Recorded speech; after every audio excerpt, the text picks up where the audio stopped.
perfectly honest, I do not know, as I said earlier, this freeway topography. But I am reminded, Mr. Garcetti, listening to you, that he said in his letter to the public tonight, he, O.J. Simpson, he had nothing to do whatsoever with Nicole's murder.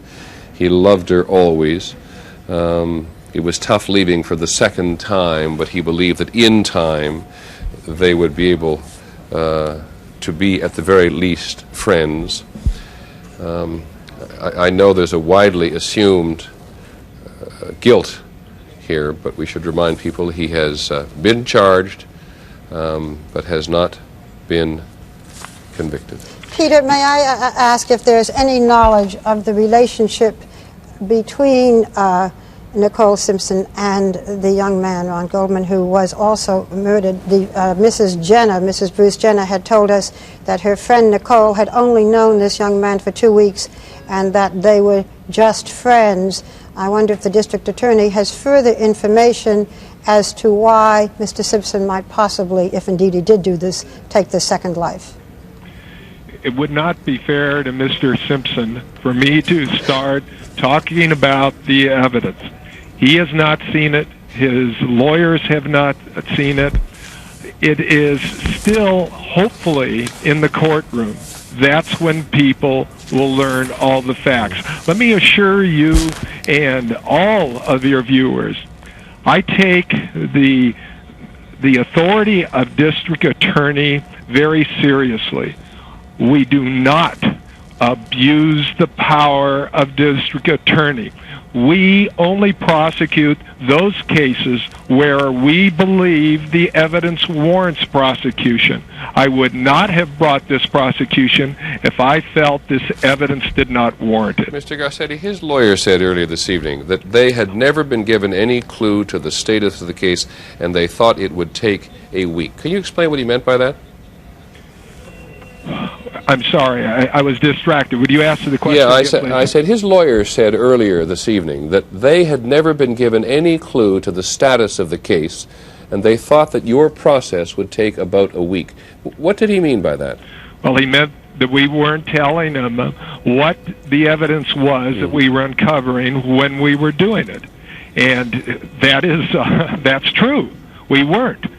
It is appropriate for us to share the evidence after we have brought the criminal charges, not before.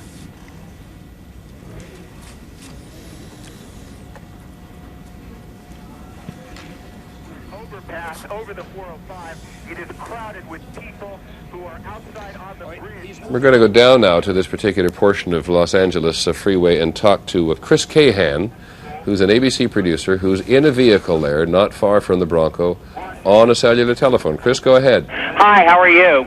Up south of us, about 10 miles, 5 miles or so near LAX, we were able to intercept the Bronco and the motorcade as it passed by. It passed, 25 yards in front of us, and we saw the driver, Al, I believe it is, driving the car, and it became a spectator sport. I mean, there were people running up onto the embankment, sort of cheering and waving as the car went by, almost as if it was a high-speed parade. And where are you now, Chris? We're coming up on the interchange of the Santa Monica Freeway and the San Diego Freeway, headed northbound.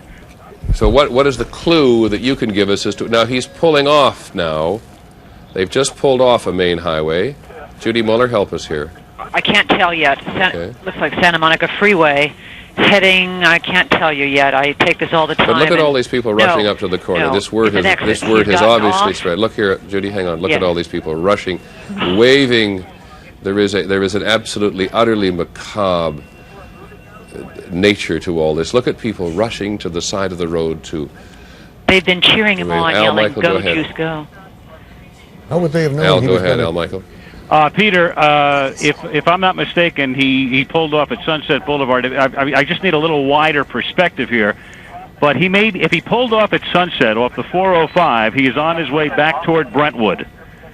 Which, of course, is where his wife's condominium was and where his house is, right? That is Sunset. I believe that is Sunset Boulevard. His house would be roughly 2 miles from where the vehicle is right now. Thank you, Al. Peter, the love that so many people have, the fact that people are cheering him on. I mean, this you know, what we can only imagine what this will say in the future in terms of trials, of juries. I mean, the feeling that no matter what has been said, there is still such love for this man. Bigger perspective here. I'm not sure it's sunset, or if it is. It's very difficult to tell from this perspective. All right, well, let's just all hang on for a second until we're absolutely sure we think we know where we're going. We don't leave people halfway around Los Angeles studio. I'll leave you and Al for a second to try to figure it out. What our viewers can most obviously see is that they are no longer being closely followed by an enormous phalanx of cops, though something is alerting people to turn over to the side. That's Sunset Boulevard. They're passing the church on Salt Air. Yeah. They are heading right into Brentwood now. They are in Brentwood. They are 2 blocks away from Nicole Simpson's condominium. This is my old neighborhood, so I know it well. Literally coming up on the block where he would turn left to her house. Peter? Go ahead, Al. Peter, he's a little further than that from where Nicole is. Nicole's about 1.5 miles south. He appears to be headed in the direction of his home, which is north of Sunset Boulevard by about 3 blocks. He is going through the Brentwood district right now. I can't give you the precise location, but I would estimate he is about 1 mile from his home at this moment, westbound on Sunset. At home, people watching us are seeing jumble of information sometimes at the bottom of the screen. That's the KTLA information as well. We're very grateful to KTLA Channel 5 in Los Angeles for providing this excellent helicopter view of this strange incident as it continues to unfold. Peter, if he was heading for Nicole's house, he already passed the point where he'd make the left turn. So he's heading towards his house now. At this point, he's not headed toward Nicole's condominium. He's making a right turn. I assume that's up into Brentwood Park, and appears to be on the way to either his home or very close to his home. Now you can see he's again followed rather closely by the police. There was a flurry of activity earlier at Nicole Simpson's condominium earlier today when a great many people thought that Simpson himself, O.J. Simpson, had gone there. There were all sorts of crowds around there. Someone had called 911, and that led to yet another of this quite astonishing episodes today, which have been on the perimeter of the central character here, O.J. Simpson, who was, as we said earlier today, in seclusion, in the company of his lawyer, at least 2 doctors, and of his friend Al Culling. He's now Judy, take it away. Yes, he's turning into another street, and there is a crowd of people waiting there as though they were expecting him. I believe he's in his neighborhood now with all the cars and all the media. Peter, he's at his home. There's the satellite truck.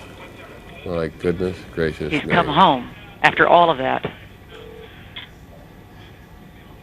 Well, I'm going to have to ask our control room now whether or not we have facilities on the ground or are we still dependent on them in the air.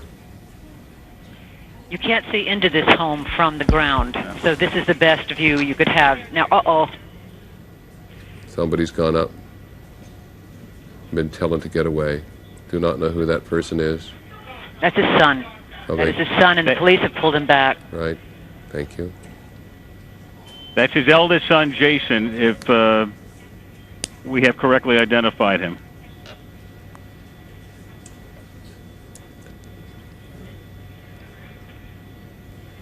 This waiting is excruciating for everyone.